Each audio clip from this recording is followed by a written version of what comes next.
What is going on, college football fans, Miami fans, all you sports fans out there? Great game today, winning over the Demon Deacons. We pretty much blew them out of the water the second half. What did you guys think? We got Slim and Hurricane Central Alex over here. What do you guys got to say about that? I'll let Slim go first. I'm just looking some stuff up real quick. I think it's simple. I think good teams win, and well, frankly, great teams cover. I like it.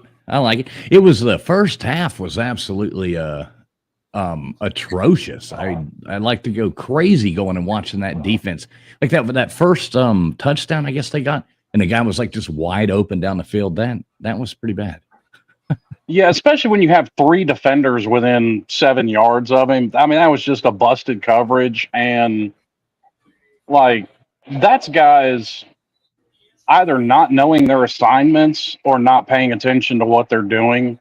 And by week, what are we at, 13 of the season? If you don't know your assignment, that's on you. Yeah. You are the problem.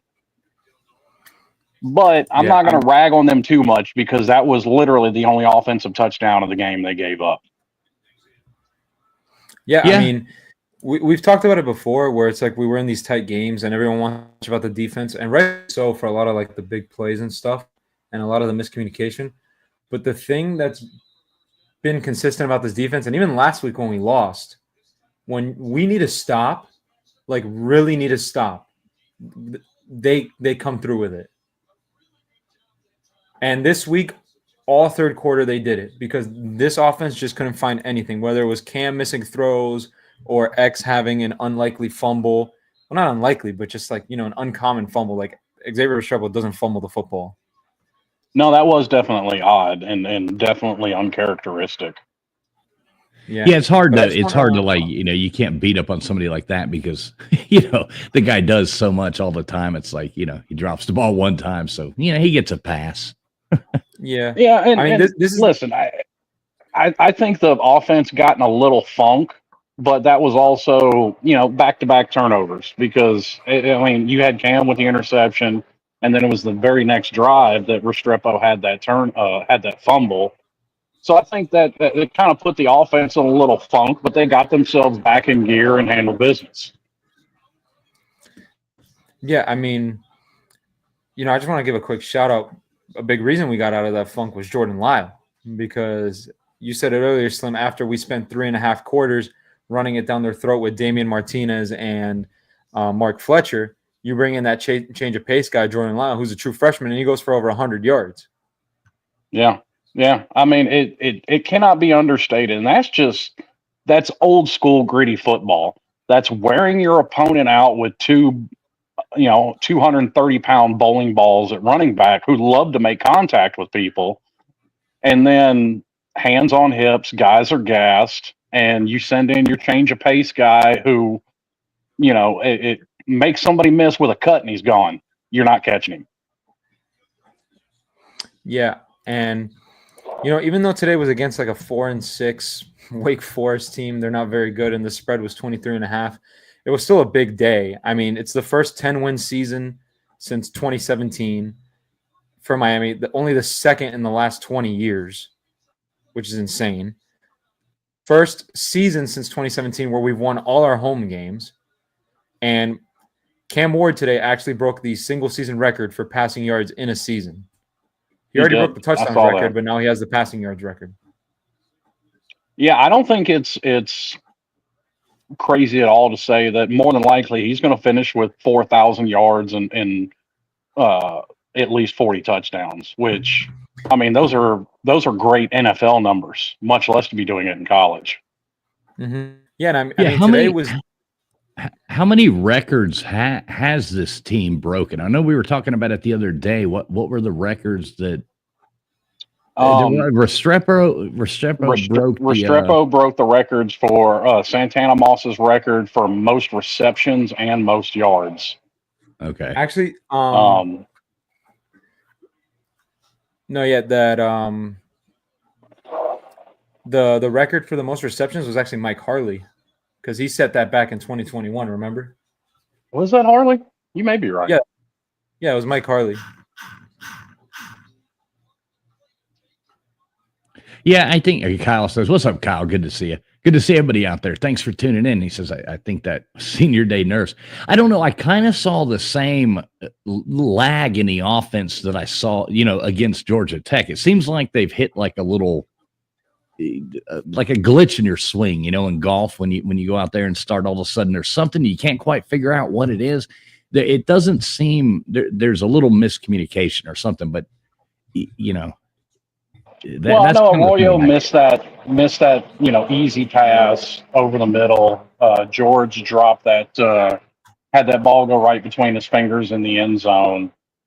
I mean, I think it gets overlooked, but you hear great coaches talk about it, whether it's, Nick Saban, Kirby Smart, Dabo, whoever, that it's hard to, when you're playing at a high level, it's hard to keep your team motivated for lesser opponents. And, let's be honest, even though they're in conference, Wake Forest is a much lesser opponent than us.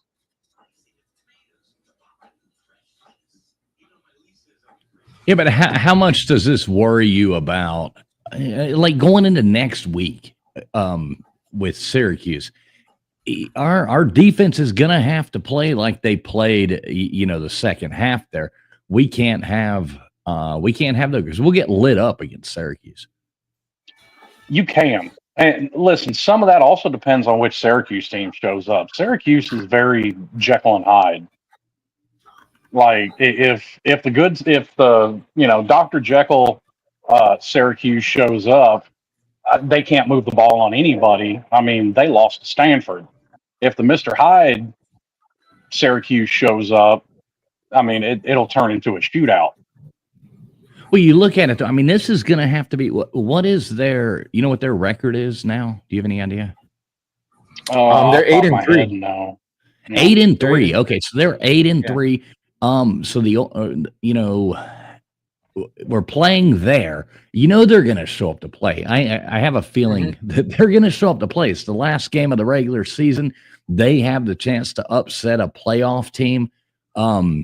We better play that defense. Better play like we played the second half of this game, or we're going to have some big problems. I think. Not just that, but they also have a chance at a 10-win season. Yeah. Like, if they win here and then win the bowl game. Yeah. Well, I agree with that too. When you are a team that's looking to make it to the conference championship and probably a playoff spot, you're going to get everybody's best game. It's just the way it goes. And, it behooves you to be locked in every week, be focused every week, bring your A game every week. Otherwise, you'll get caught. I mean, we were talking about it, before we went live, early on before they opened it up. I mean, Georgia was riding the struggle bus with UMass. And for no reason whatsoever should Georgia be riding the struggle bus with UMass or South Carolina with Wofford. Yeah, I mean, South Carolina. I'm waiting for this. So, all right. So, speaking of South Carolina, they just kicked off the second half. We've got the South Carolina Gamecocks in a tough one with the Wofford Terriers, which is really funny to see. A lot of games. I mean, I think like everything that we've seen this season really speaks to where college football is now. I mean, like the game on my TV now, Penn State. Minnesota's 6-4, and they're up 6 right now on Penn State. Any given Saturday, the other team, and that's why I think it's so ridiculous when you hear these talking heads talking about, well, if you have an ACC team with 1 loss, but then an SEC team that they had a really hard schedule and they have 2 or 3 losses, the SEC team deserves to get in. No, fuck you. We played the games on the field. These teams can't control who their athletic department schedules or what state their conference is in. Like, we were supposed to have a top 10 matchup preseason against FSU. They just now picked up their second win. We couldn't control that. We couldn't control that. Yeah, did you see who'd they play? Who'd they play? Charleston Southern. Didn't they rush the field after that win? They did. They rushed the field, tore down the goalpost, gave Mike Norvell 6 Gatorade baths. Oh my God! Yeah, they actually covered the spread for one time. Yeah. They covered it by 1 point. 1 point. There you go. There you go, little sis. Good job. I'm hoping. I wanted to, if I had time, I was going to actually put together a little video where it showed them rushing the field from like another game and say that was the Wofford game. I have videos from when I rushed the field. I could have sent you those. But no, like I was with my buddy today who goes to Florida State, and like he saw me like sports betting on Hard Rock, and he was like, "Oh, like what app is that? Like I want to start sports betting." He's like, "Is the FSU game on here?" And I was like, "Yeah." And then he saw that the FSU like Charleston Southern's odds were plus 3,000 to win, and he threw $30 on there. And he's like, "Now I'm cheering against FSU because I want a grand." Yeah. Hey, what's up, Jackson Johnson? Jackson says if Miami beats Syracuse, I believe they get. Yeah, I'm pretty sure that both the teams, regardless, that go to the ACC championship game, will make it. Regardless, I think so. I'm fairly certain of that. And if you look at where they're ranked, if Clemson comes out and beats South Carolina by 3 scores, I think they're in. So you realize how many people are going to lose their mind if the ACC gets 3 teams in? Oh, it'd be awesome. Well, you look at it. I mean, what is the SEC? I mean, they're going to put 3 at least. You know. Well, it depends on who you ask. I mean, some SEC fans are out here banging the drum for they should get 8 teams in. Well, yeah, I mean, we know that, but Josh Pate's on his show talking about there should be 5 or 6 SEC teams because the SEC is so competitive. Yeah, well, Josh Pate also said that we didn't face DJ Lagway, and we did, and he didn't complete 50% of his passes and almost threw a pick 6. And he threw an actual pick, yeah. I mean, yeah, it's just ridiculous. I think we'll see if Clemson goes out there and beats the doors off of South Carolina somehow, which I mean, I would have said no way in hell, but we'll see what happens here with the Wofford Terriers. Maybe it took the Wofford Terriers to expose South Carolina's defense. But well, listen, I mean, Clemson has a good offense. I mean, that's a top 10 offense in the country. So anybody that says Clemson isn't at least good on that side of the ball is nuts. Yeah, and if we don't, like, if we lose to Syracuse, and that'll make us we won't make it. There'll only be 2 ACC teams. But if we, beat Syracuse, go and win a close game, and lose against SMU,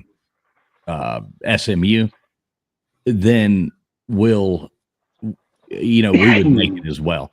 And if Clemson wins, I think they would make it too. I think you would get your 3. But if we lose to SMU bad, or if we lose to Syracuse, we're out. There's no, that would screw us. Well, and listen, I don't think anybody would honestly argue that the SEC probably isn't the strongest and most competitive conference, but there's not this cavernous gap between them and everybody else like they try and make out to be. No, especially not this year. I mean, in the past, we've seen that. We have had that gap. Sure. But not this year. I mean, they're all competitive, but I think they're still riding on that. They're all competitive because they always have been, and you know what I mean? Like, they're not. Well, they haven't always have been. Like the 80s and 90s were not dominated by the SEC by any stretch of the imagination. No, I know that, but I'm talking in the past. Like this is a since Urban Meyer kind of thing that the SEC has been this dominant. Right. Yeah, that's really kind of when it started. Even for the better part of the 2000s, because in 2000, you're talking 2006 when that run started. Yeah, in the 2000s, you had Oklahoma, Miami, Ohio State. Sorry, Miami again, not Ohio State. They didn't win in 2002. 2003, you had the weird situation with LSU, USC. Then 2004. No, that's not weird. That is in the official record books. That is a split title. Yeah, that's why I said it was like weird, because it is a split title, but the only split title of the BCS era. Suck on that, Saban. I like Mr. Overdose comment here. He says SEC is competitive because they are in bed with ESPN. For ratings, yeah. That and they're still riding that. I mean, I totally agree with that. Well, it's not just that. It's like people say perception is reality. Perception isn't. Like you get a bunch of SEC teams ranked preseason because of their name. And without a shadow of a doubt, Miami does too because of their name. That U on the helmet still carries a lot of weight in college football. But, and I find this funny because these people contradict themselves. The same people that vote for the AP poll vote for the Heisman. And what do you hear every year with the Heisman? Oh, you got people voting for the Heisman that don't even watch college football. Well, guess what? Those same people are voting for the AP poll that are putting 9 SEC teams in the top 25. You can't have it both ways. Right. It seems like, I mean, you do look at it and I think this is all going to change real quick as you're seeing these other teams, with the NIL, the money going to different places. So we're getting different, teams are better outside of it. But like if a SEC team is ranked high in the preseason, it takes them, especially if it's the Alabama or the LSU or the bigger names, it takes them longer. Like they'll lose the game and only drop a little, and then they'll and go back up. Perfect example. Look at Missouri. Missouri and Duke have the same record. Duke has more wins over bowl eligible teams than Missouri. And Duke has better losses than Missouri as far as against ranked teams. But somehow Missouri's ranked over Duke. Because they were ranked like 6th in the preseason for some reason. Yes, you lost 3/4 of your offense in that running back, Swiss Army knife / receiver. I can't even think of his name now, but he had like 1,600 yards, 1,600 all-purpose yards last year between rushing and receiving. I mean, dude was a freak. You lost him, and I'm supposed to believe Missouri's good because of Brady Cook? Please. Yeah, and Jackson makes a good point here. He says, I don't think the committee members stay up until 1 or 2 a.m. watching college football. That's why SMU has been severely disrespected. How Missouri is top 25. Exactly. Yeah, and that's why SMU has been really disrespected, in my opinion, because they're the one team that who'd they lose to the first game? Who was it? BYU. Yeah. So they lost to BYU the first game out, but since then, nobody's figured out a way to stop them. No, they made that quarterback change, and they've been good to go. And they did something that I said Miami should have done, and had Brashard Smith in the backfield. Yeah. Yeah, I mean, I don't feel bad for Jalen Knighton, though. Yeah. Because he goes off to SMU wanting to be the clear running back one, and then Brashard Smith comes in and steals his thunder. Well, see, Brashard Smith is that guy like I was talking about with the Missouri Swiss Army knife last year. Like, I think Brashard Smith can be that guy. Like he's got hands, he can catch the ball, he's great on return.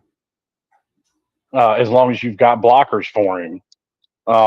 Now, granted, he also got into some trouble, so I don't know that him leaving Miami was a voluntary thing.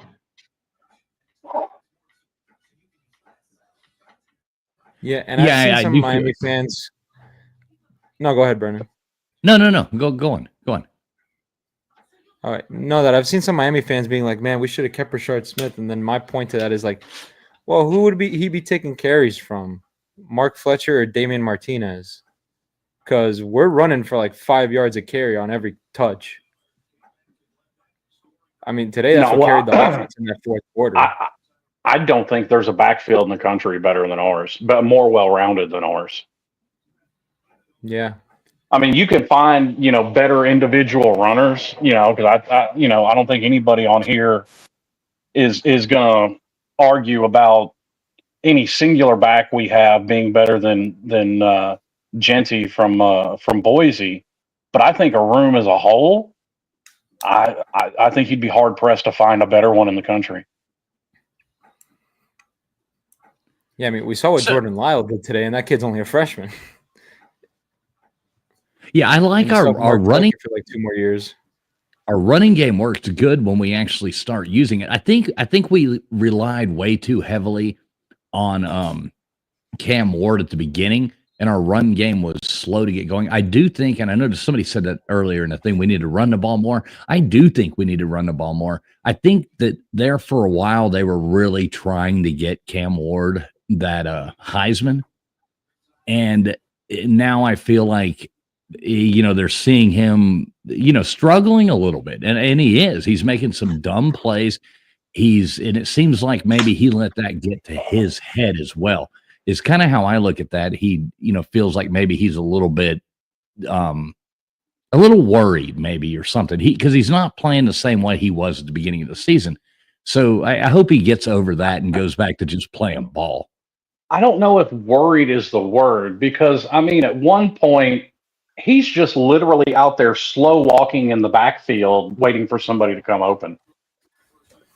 Yeah, I mean, flat foot, just a slow. The walk version of a golf clap. Right, he did the moonwalk earlier. I did see that. But you see what I'm saying, though. Like, I feel like he needs to come out. He's got a glitch in his swing. I don't know. There's just something a little bit off that wasn't there. That the past 2 games he just hasn't. I mean, he's done good, but he just hasn't seemed to. Maybe it's a lot to do with luck. Maybe he just hasn't been lucky. Because a lot of the shit he does is luck. Sometimes you get lucky. I don't think it's so much that. I think it's more that, because what we saw in the beginning of the year, people played to the tendency of what we wwere doing in the past, where it was run heavy offense. Mario likes to run the ball, run down your throat. And we saw a lot of stacking the box, and that opened the game, the passing game. And everyone at the beginning of the year, you remember, was freaking out. Why can't we run the ball? Why can't this offense run the ball? What happened to the run game? Why did we even bring Damian Martinez here? I think now what you're seeing is people are committing a lot more to the pass, and it's just opening up the run more, which just speaks to the talent on this team, because we can do it either way. We can run it down your throat, or we can bomb you with 50-yard touchdowns. I said that on here early on in the year that we weren't running the ball enough. And there were some people on here that came at me for it. You have you have to stay balanced to keep a defense honest. Otherwise, you're not going to be able to do anything. Yeah. Yeah, I remember you saying, Slip. Man, remember we did have the people coming in there telling us, like, how stupid. I remember we had the one Debbie Downer contendant, going in there, and they were saying in the chat, they were like, just give it to Cam. We don't need to run the ball. Somebody was going in there saying all that in the chat. I thought that was funny. Now you're saying we do need to run the ball. We actually do need to do that. Well, when you just pass, the defense can key in on that. And I think you've noticed it at times, like we're complaining about Cam holding on to the ball too long. Well, when they're dropping 8, 9 guys into coverage, it's hard for somebody to get open. Mm-hmm. So you have to keep a defense honest. Yeah, I mean, I'm totally impressed. He's a great player. I do like him. I mean, we would be a 6-win team right now, 7-win team without him this season, I think, because a lot of those comebacks were, I mean, maybe 7, maybe 8, but, a lot of those comebacks and stuff like that was Cam Ward. But he does make his mistakes too. He's not perfect like that. That was a dumb pass today. Like we can't afford to do that stupid little, flinging it off. Like, that's a miracle play he's made a few times and it's worked out. Yeah, and Arroyo just was not paying him any attention on that. He wasn't. No, and you got to have that sync there. When we go in and play, assuming we make it past the fruit, assuming we make it past the fruit next week, we can't make those mistakes against SMU. We will not come back from that. We have to. And to that point, he did it again today. Threw across his body and almost threw a pick in the end zone because it was too far behind Cam McCormick, and it was almost right to a Wake Forest player. Yeah, you can't do it. We will not be able to get past that if that's what we do. And it's not like I said. I mean, the guy's awesome. I love him to death. But nobody's above criticism. Yeah, in my opinion, nobody's above criticism. And to your point, yes, some of the wins are because of him. But at the same time, if he doesn't make some of those mistakes. So, because I don't think Emory Williams would put the ball in danger near as much. Maybe we're not even talking about a 25-point comeback at Cal. So I'm not going to say that we would have a way lesser record because of him, because somebody else in there wouldn't make some of those mistakes. But at the same time, he dug himself out of those holes that some of them he dug, some of them the defense dug. But today, I can't knock the defense. They didn't give up 200 yards of offense. They gave up one score to the offense. They were consistently getting pressure, especially in the second half. Who's getting attacked by dogs? It's the little fucking white rat. I'm back down in Miami at my parents' house. Someone knocks on the door and that little shit goes crazy. Hey, let me say this real quick right there. I just want to throw this out there. Make sure everybody tunes in tonight over there on the main channel at the Voice of College Football. And every Thursday, Friday, and Saturday, post-game shows late night and Sunday at 11 a.m. Eastern Standard Time over at check Mark Rogers out over there at the main channel. Everybody knows the main channel over there at the Voice of College Football. If you found it this far, I'm sure you know where to go. But you can call in over there tonight. Get over there and check it out. You're welcome, Mark. Hey, we remembered. We're plugging away. Yeah, somebody check that out. But yeah, that does worry me though about that kind of play. We didn't do too bad today with penalties or any of that. I think we played a pretty clean game. We did good there, so I did like that. I did like not having those penalty yards and one sack for the whole game. Yeah, that's not bad either. Hey, what about what's his name? One of those penalties I thought was like the excessive celebration on Jordan Lyle. I didn't like that. That was pretty lame. That was pretty lame. Like even as far as throwing a penalty for excessive celebration, that was pretty lame. Like I've seen guys get away with way more celebrating than America. Well, it was until you had the Miami rules. Don't forget, that's still our chapter of the rule book. I will say, we're about the only team that they made rules for. I will say, I was very impressed by the fact that the biggest issue we've had with the defense is the clear miscommunication. And first drive aside, they were communicating very well defensively, especially in that second half. They were picking up assignments. They were passing each other off well. I mean, Wake Forest completed one pass, in the entire second half, and it was it was a little rollout dump pass to the flat. That's it. That was their one completion. And that's where a lot of my disagreement with the Miami fan base has come in, because communicating out on the field, that's not a Lance Guidry problem. That's a player problem. Those guys have got to talk to each other. Those guys, somebody has to be that leader to make sure that everybody is picking up their assignments where they need to be. Now, and by no means am I saying Guidry's perfect. That there have been some play calls this year and some things that I think he needs to tighten up on. But at the same time, and I think this is something people leave out, you have to learn how to be successful again as a football team. Like, I think you will see less problems next year, because if they make a run, say they win the ACC and you win a playoff game, but you don't get all the way, well, fine. But this team has had that taste of success, and they can move forward off of it. But nobody on this team has been on that level, had that level of success. And I've said it since the off season. We have to wait and see how the team can handle it. Yeah, we'll see what happens. Slim, there's a comment in the chat for you here. Talk about success and not having it. Welcome in, Lawrence Barber. I'm glad you are watching this show. So good to see you in here. You are the first contestant in the Debbie Downer Award tonight. So yeah, Lawrence Barber, congratulations to you. Thanks for being here and watching. We really do appreciate you. Womp, womp, womp. Oh, geez. Yeah, thanks everybody for being here, though, that is checking it out and watching. We come on here and just have a good time. So, Also, little trivia question. When was the last time that Wake Forest beat Miami? 1945, I think it was like right there at the end of World War II. You are close. 1944, when when the Wake Forest Demon Deacons were led into battle by Douglas Clyde P. Head Walker, their head coach. They beat Miami 27-0 at the Orange Bowl.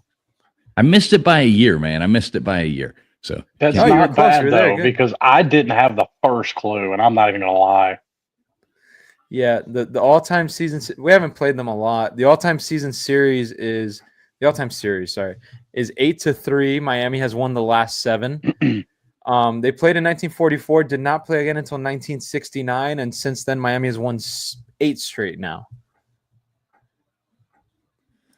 Yeah, that was one fact.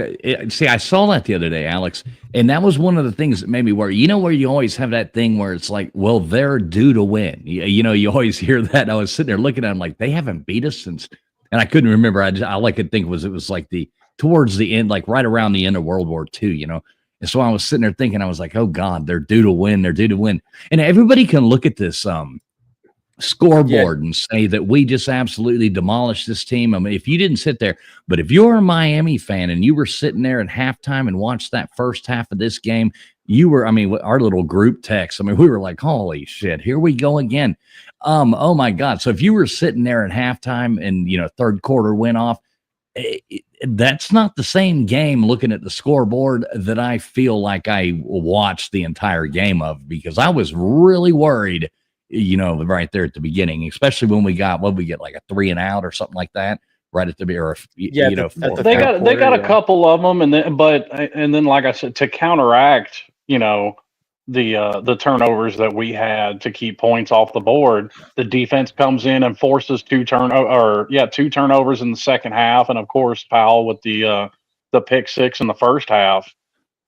That's why I say I won't take any slander of the defense in this game. Not this one. You can't.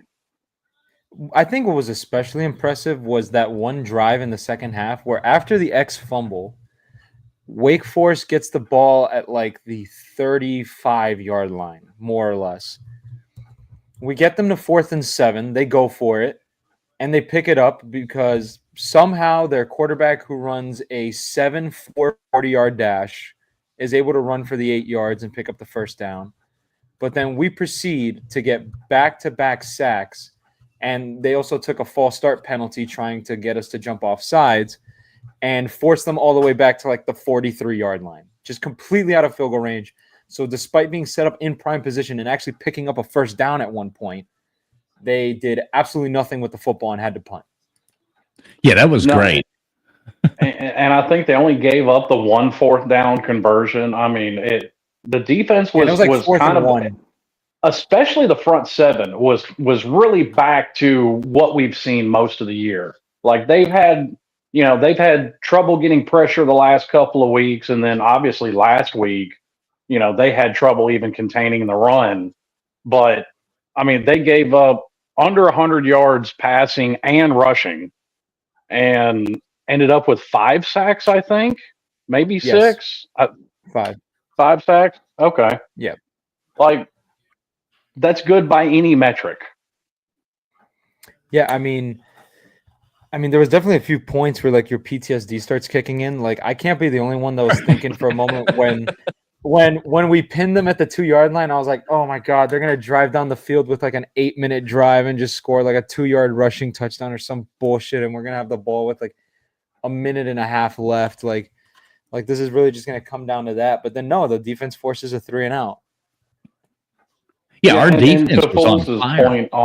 to Fool's point on that group chat, once again, I was having to play the voice of reason and try and calm these two degenerates down. Now, wait a minute now, Slim. I will, Button. Have you ever seen me get I was making, like, you saw the memes I was putting up there. Those weren't memes of a somebody upset or breaking down. Those were memes of a 48-year-old that's watched Miami his whole life, and been disappointed for the last 20 years. I was just it's funny at that point to me. It is. I mean, we won 12 games the last 2 seasons. We're on track to win 11 this year. No matter how you slice it, this is a good season. Yeah. Yeah, well, I mean, like, you can look at our preseason show. I mean, what did we all I kind of forget now, but what did we all put us at? Except for T2Y. Yeah, a lot of us had them at 10-2. And by the way, sure, the Georgia Tech loss sucks. Everybody wants to go undefeated, but I mean, let's be honest. Right now, you have one undefeated team, so not everybody can go undefeated. It's just the way it goes. I mean, ask Florida fans; they've never gone undefeated. They don't know what it's like. But yeah, who's still sitting undefeated right now? I think Oregon's it. Oregon. I mean, Army is technically undefeated, but let's be honest, Notre Dame's going to wipe the floor with Army. Now, do you think the spread on that game was only 10 points? Do you think Army will still get in with the one loss? No, they'll put in Boise over them. It's going to be hard to turn. I don't know. It's going to be hard to turn down a service academy. They will. Listen, they're not going to put in 2 group of 5. And here's another thing I don't like about the rankings. Army's played. You want to talk about strength of schedule? Army's strength of schedule is way tougher than Boise's. And if they win tonight, they'll have a better win than anything Boise has. They should be above Boise in the rankings. Well, that's what I'm saying. I could see I could see them getting in with 1 loss. I really could. It's a service academy. It's going to be hard to leave them out. They will. We'll see. I would love it because it would drive people insane, and I love chaos in college football, but I don't see it happening.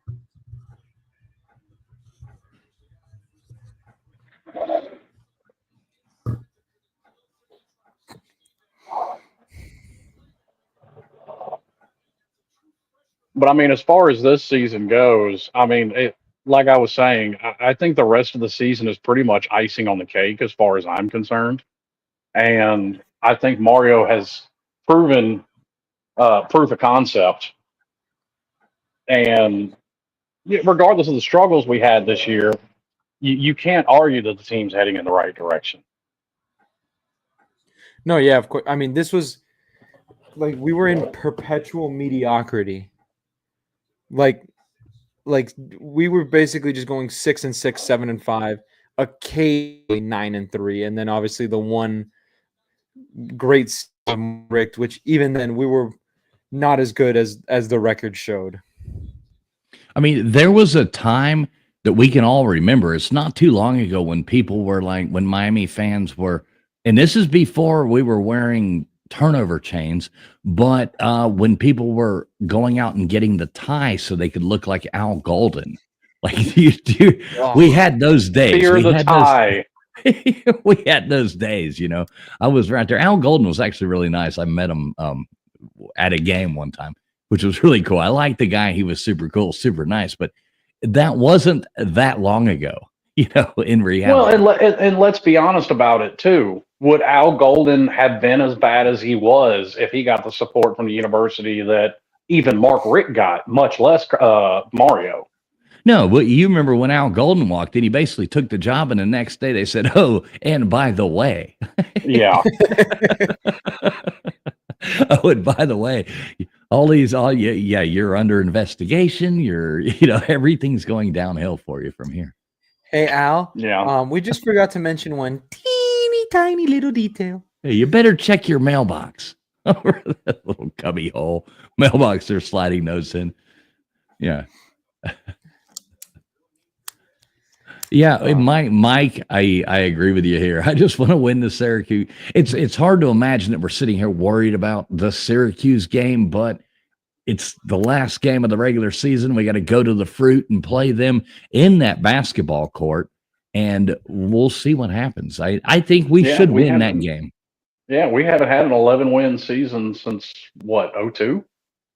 We've never won the ACC. We've never won the ACC, and here it is. Like, I don't want to feel like that, that thing with the old man fishing. Oh, you almost had it. Oh, that's kind of how I feel. Like getting right there, almost to it, and what's going to happen. So we'll see. Fingers crossed. Yeah, that's the one thing I keep thinking about. Where it's like, what's going to go wrong here? What's going to fuck us up? Well, I mean, call it BCS for old time's sake, battered cane syndrome. We've been programmed this way, waiting for the other shoe to drop. But no, I think Cam Ward, and listen, this even comes from, because I talk to people on Twitter from all fan bases, whether it's Oregon fans, Tennessee fans, Ohio State fans, whatever.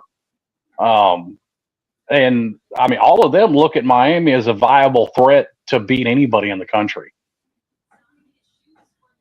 Oh, no, I guarantee. Has it been since we've been able to say that?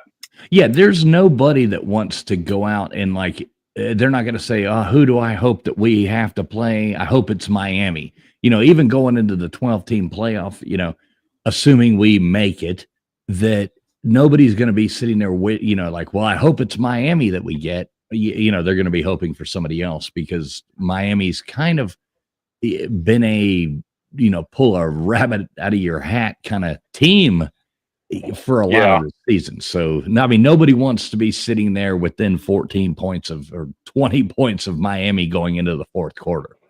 No. And listen, to your point and Alex's point, I think they can stop trying to look at,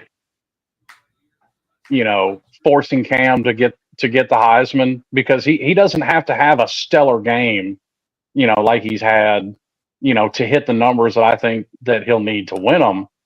And so I think that they can kind of relax on that. And this is something I've said multiple times, to y'all's point. Stop trying to win it for him and just worry about winning the game, and the rest of it will take care of itself. Like, because I've said it multiple times, and some Miami fans agree, some don't. I think trying to force feed him Heisman numbers is making you do things that can cost you a game, making you do things you wouldn't normally do.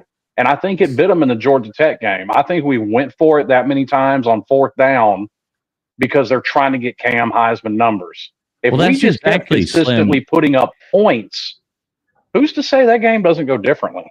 Right. That's exactly what I was saying earlier when I was like, it feels like there was a little bit something off in the Georgia Tech. Yeah, like that's exactly what I was getting at, was that it seemed like we were too worried about, and maybe he was too worried because he wants to win. Oh, yes. It's on his mind no matter what he says.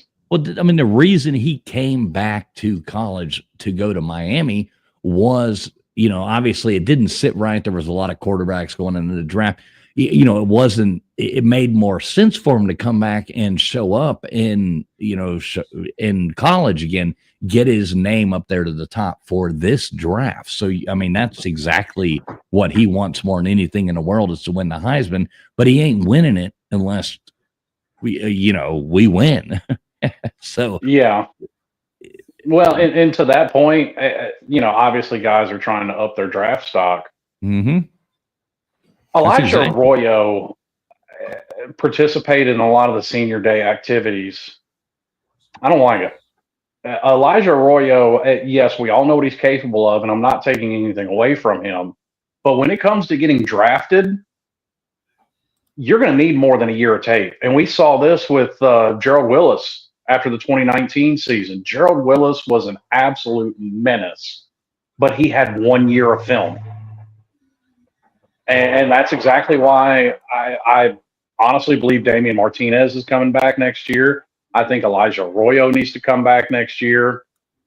And some of these other guys that are leaving early, like I think Mario needs to set them down and take them through, these Miami guys that have been drafted over the past 15 years and go, look, you haven't done enough yet. You want to go high in the draft, come back. And the more guys you bring back, the better your team's going to be next year.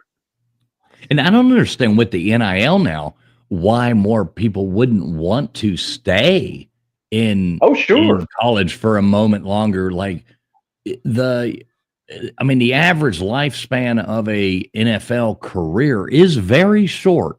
If you can pick up, 6.5 years. Is that the average? That's the average, 6.5 years.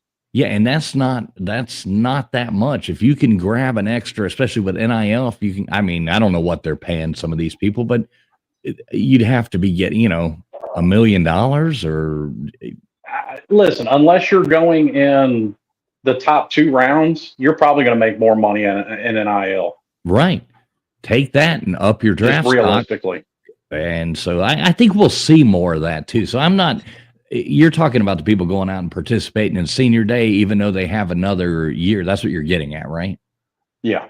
Yeah. Even though they've still got another year of eligibility or anything like that. Yeah. I think you'll see a lot of them come back because they all have agents now. They're talking to those agents. And I think a lot of those agents are going to be the same way and thinking just like we think, because their agent is making money off of them through NIL, right?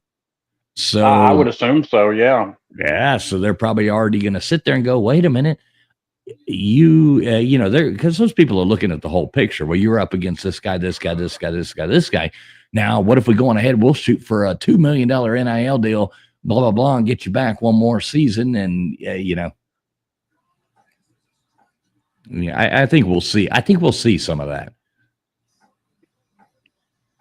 Yeah. Now to the comment that you have listed, and I don't agree. I don't disagree with you, Brian, but I'm gonna repeat this because it just keeps proving itself true. The defensive coordinator can only do so much.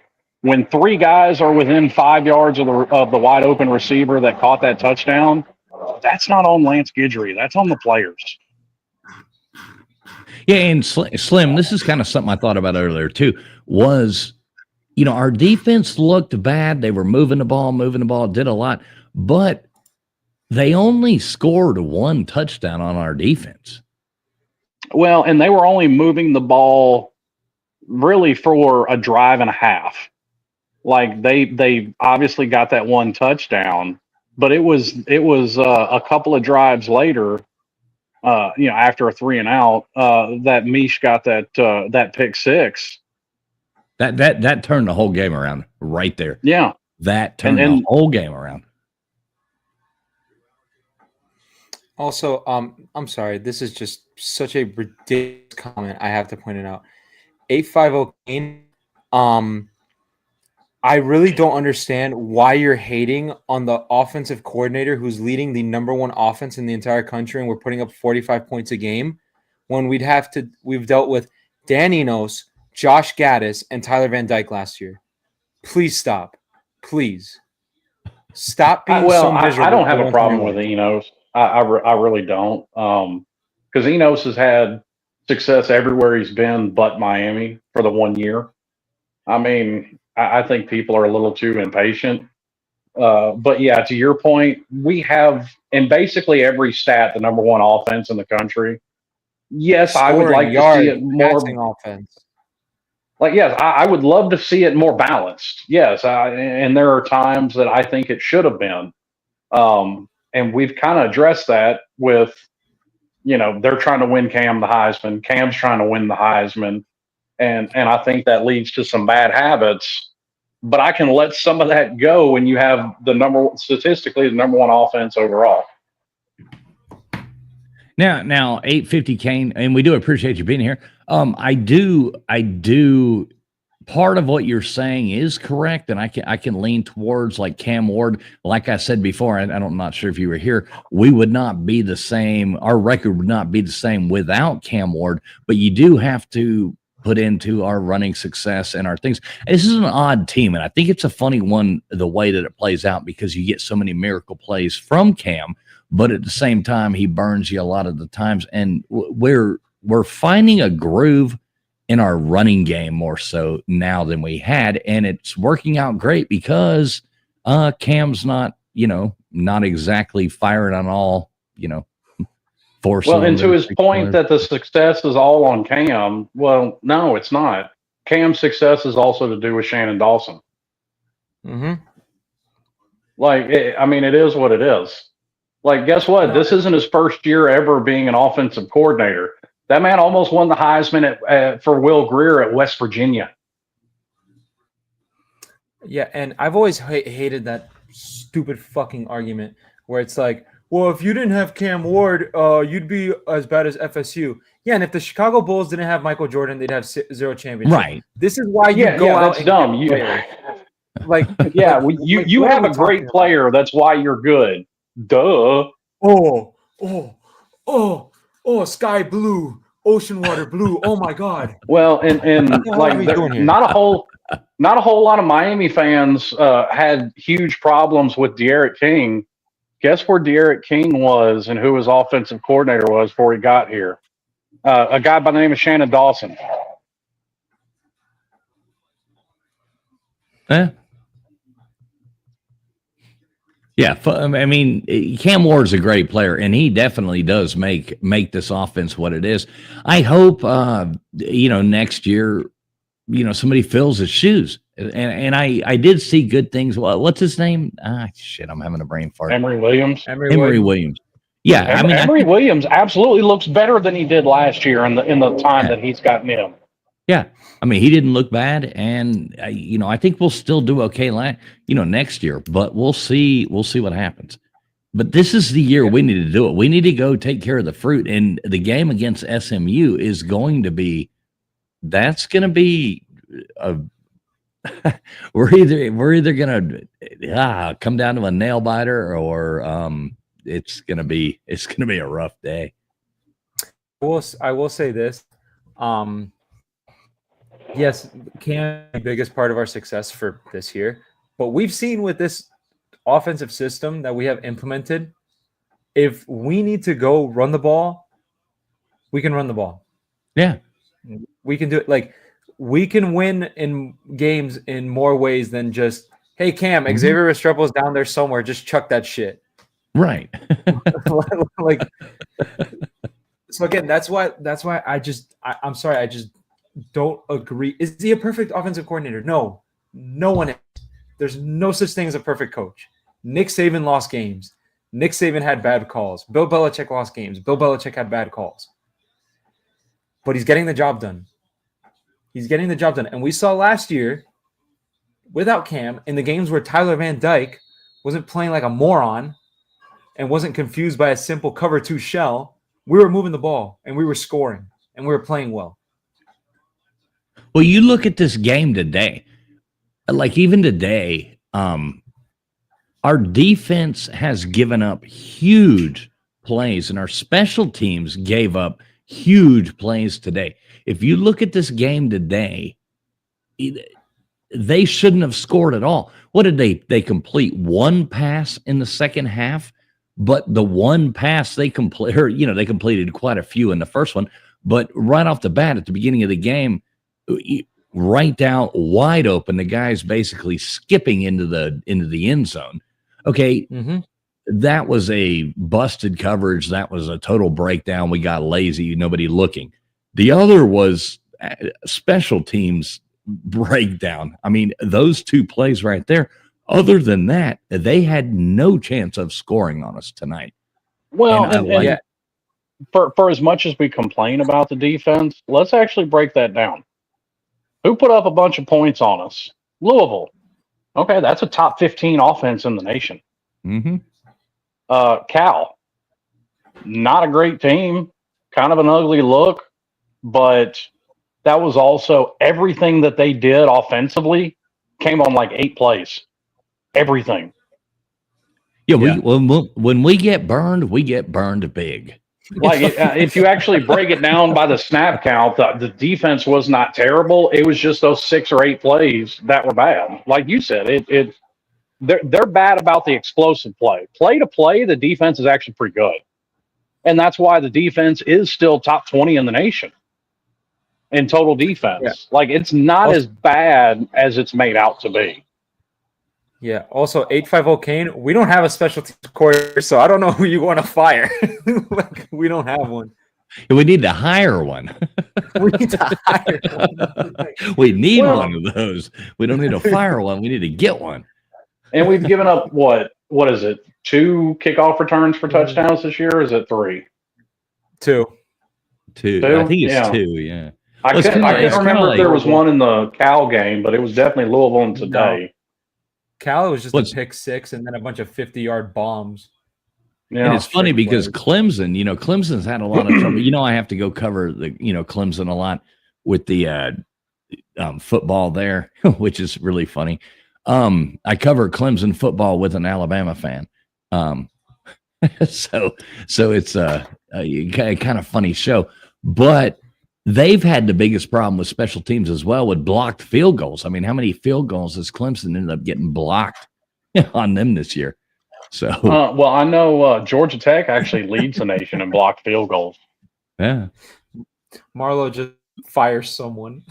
Yeah, well, I mean, listen, is there a more typical Miami fan response? Fire someone.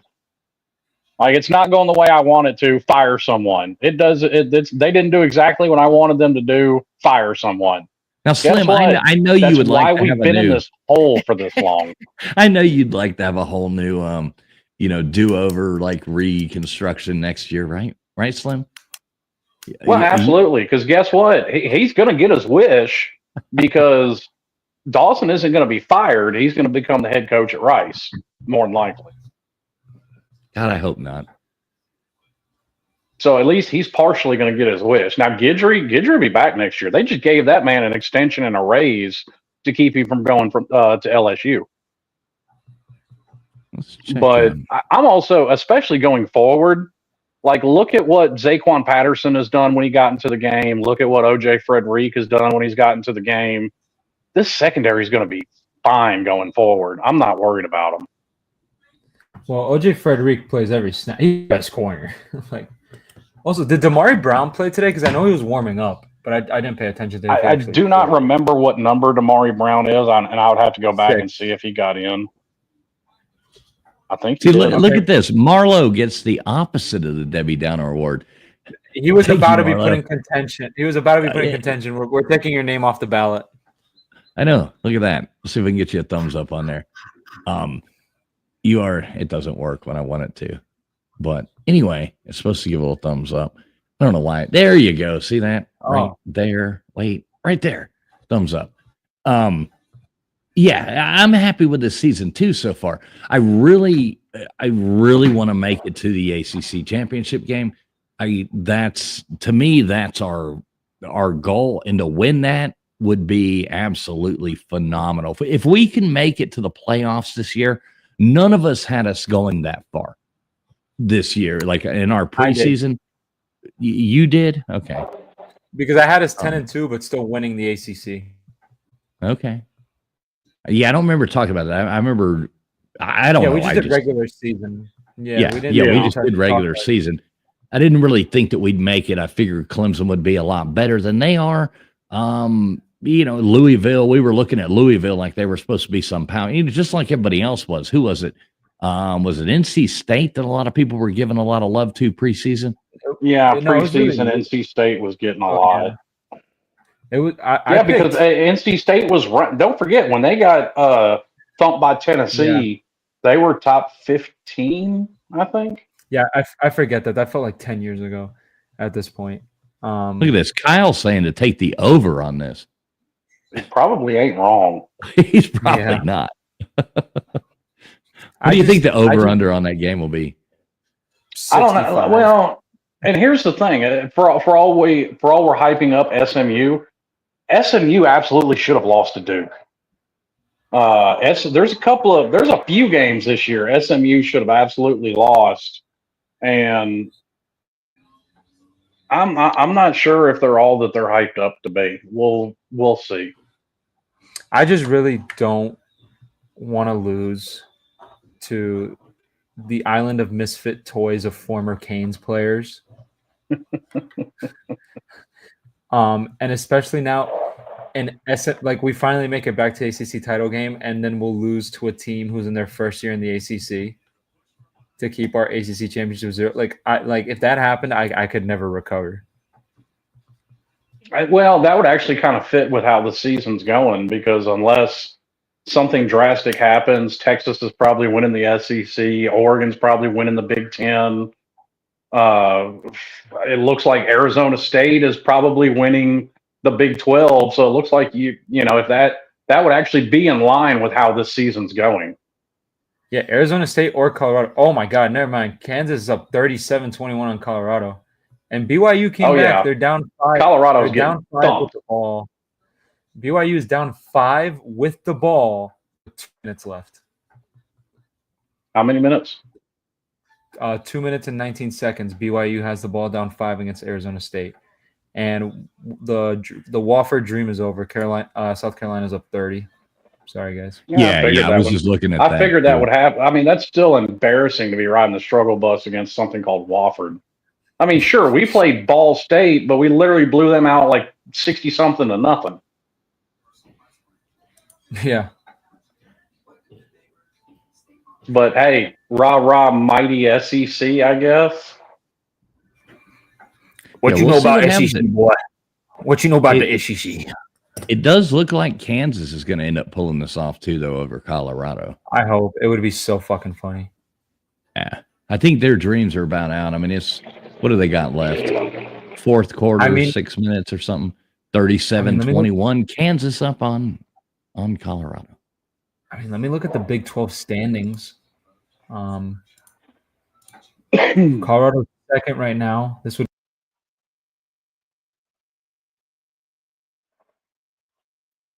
might cut out. Colorado has 1 loss right now. With this, it would be 2. So if Arizona Colorado has 1 loss in conference, they have 2 overall. Yeah, that's what I was saying in conference. Okay. Yeah, this would be their second conference loss. If Arizona State hangs on, they'll be tied with Arizona State at 6-2 with the conference losses. BYU would also be 6-2, so you'd have a 3-way tie there. Wait, how's Iowa State doing? Because they're 5-2 right now, and I think they were playing today. Iowa State plays that. Oh my God! So you'd have a 4-way tie. Yeah, well, they've got all the tiebreakers just like we do. Record against common opponents. Yeah. Your common opponent's win percentage. It'd just be interesting to see who gets in, because then you have 4 teams at 6-2, and I think these are the last Big 12 games of the year for them. Because does the Big 12 play 8 or 9 conference games? 8. No, 9. Are they at 9? I thought the only one that won the 9 was the Big 10. Okay. No. Colorado plays Oklahoma State next week, so they play 9 conference games. Ooh, God, Oklahoma State's last time I stopped paying attention to Oklahoma State when I saw they were 0-7 in conference. I was like, ooh, God. People pick them to win the Big 12. but they beat and to add to more SEC supremacy, just because I like picking on them. The worst team in the Big 12 knocked out the middle team in the SEC in Arkansas. Wah, wah, wah. Oh, Slim, you almost let me forget. Real quick, everybody. So we got a new channel over here on the Voice of College Football Network. The Ole Miss channel. Ole Miss channel just started recently. Only has the subs are very low. Brand new channel, trying to build it up. Real good content over there, though. Real good content. Whether you like Ole Miss or not. Even if you don't like Ole Miss, please, I just dropped the link into the chat right there. Please go over there and sub it up. You're helping out the network is what you're doing. And, go in there and watch the show. Give it a like. Mark and Slim, do you know the lovely lady's name? I always forget her name. I forget her name, but she's very talented. A lot of assets to work with. Yes, she's not hard on the eyes and is very intelligent as well. They're running a great channel over there, just trying something new and a new channel coming up. So please go over there and sub that up. I just dropped the link right there into the chat. If you are not subbed to the Voice of College Football Ole Miss channel, please go over there and click on that right now and sub it up and just watch it. Help build the channel, just like with the network. We would really appreciate that. Thank you very much. Hell of a first week to start the channel. You lose to fucking Billy Napier.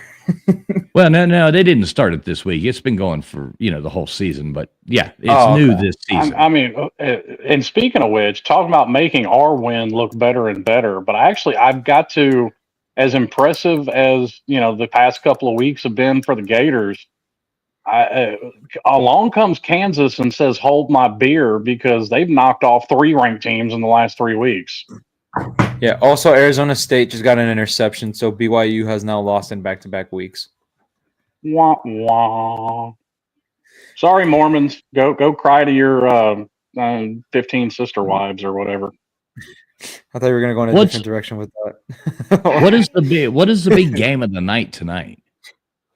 Probably Army Notre Dame.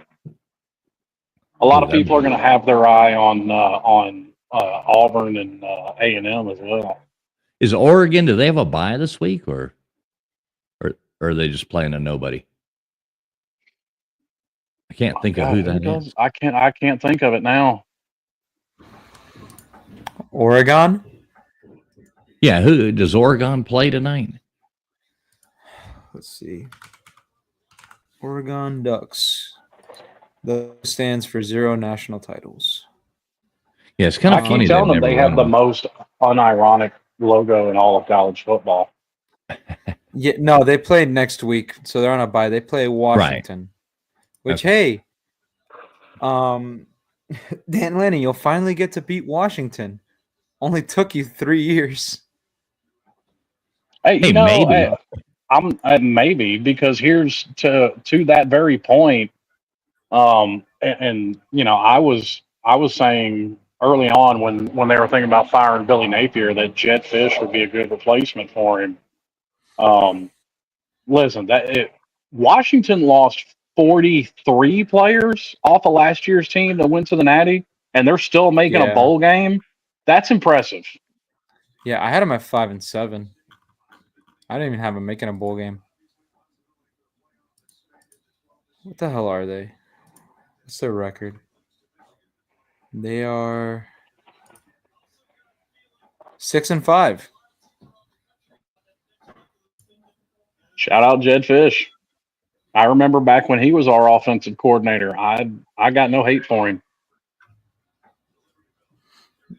Hey, look at this. We got this guy coming in here. First-time viewer, in my opinion. Miami, SMU, and Clemson should be in the discussion. Of course, that's what we were just talking about before you came in, especially if they went out in the regular season. Yeah, that's what I was saying, too. I totally agree with you. And welcome in, man. I'm assuming, man, Straight Street 6. Yeah, I agree with you. Totally. And good to have you here. Thanks for coming in.